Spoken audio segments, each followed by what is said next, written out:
একটা দল 40 লক্ষ বোরকা বানাইছে, 3 দিন পরে রেজাল্ট দেবে। এটাকে আমরা কখনোই মেনে নেব না। আমরা রেজাল্ট চাই যখনকারটা তখন। একটা দল শুনলাম তারা নাকি 40 লক্ষ ওই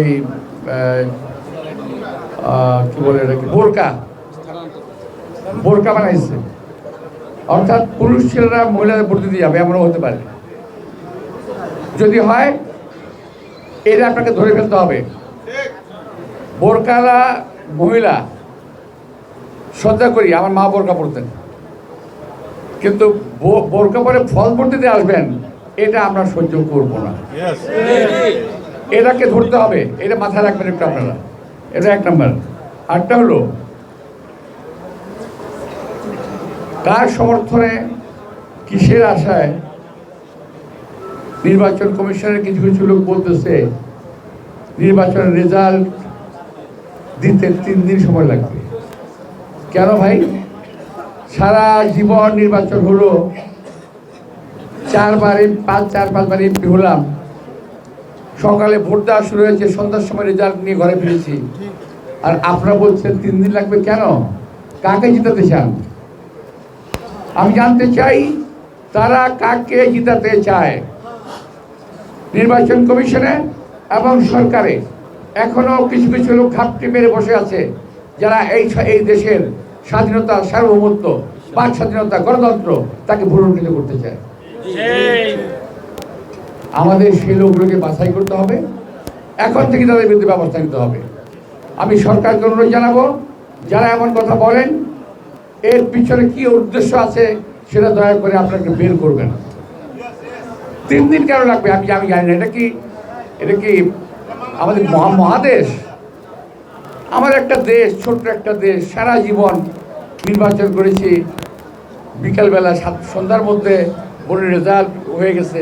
খুব বেশি হলে ব্যালট পেপার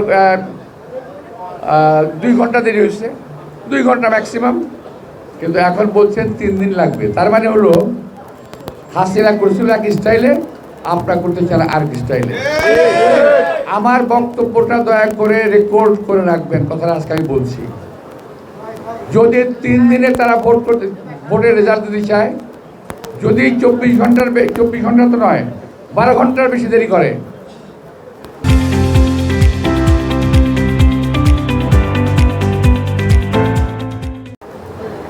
তাহলে বুঝতে হবে তাদের ভিতরে অসৎ কোনো উদ্দেশ্য আছে।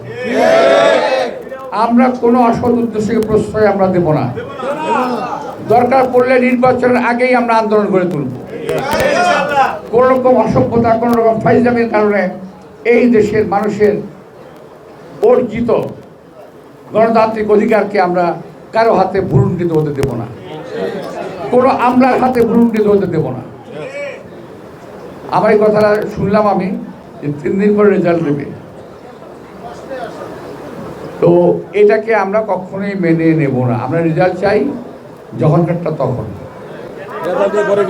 রেজাল্ট নিয়ে কাগজটা হাতে নিয়ে ঘরে ফিরবো। ঘোষণাটা তখন আমরা এলাকার ভিতরে শুনবো। ঘোষণা না দিয়ে কোনো পোলিং এজেন্ট ঘরে ফিরবে না। আমাদের পোলিং এজেন্ট ওখানে অবস্থান নেবে, ঘোষণার আগ পর্যন্ত মাটির কামড় দিয়ে আমরা পড়ে থাকবো ওখানে। আমাদের পোলিং এজেন্টদেরকে এবার শক্ত হতে হবে, শক্তিশালী ভূমিকা নিতে হবে। কারণ আপনাদের বুঝতে হবে যে বিএনপির বিরুদ্ধে এখন পর্যন্ত ষড়যন্ত্র বন্ধ হয় নাই। আপনারা দেখেছেন ঢাকা 8 আসনেই নির্বাচন হচ্ছে বাংলাদেশে, আর কোথাও হচ্ছে বলে আমার মনে হয় না।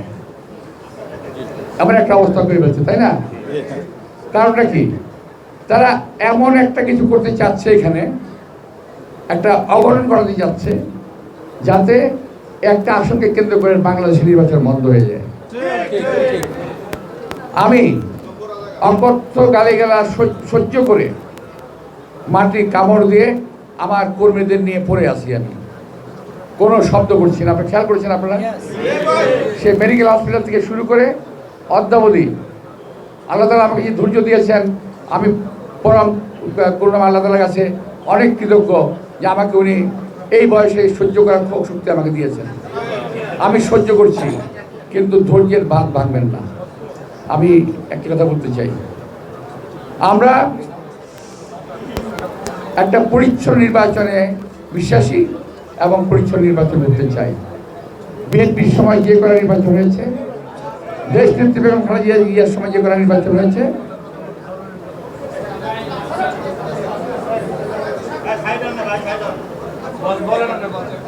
প্রত্যেকটা নির্বাচন ভালো নির্বাচন হয়েছিল। আমরা আশা করছি এই সরকার, এই নির্বাচন কমিশন বাংলাদেশের জনগণকে একটি ভালো নির্বাচন উপহার দেবে, আমরা আশা করছি।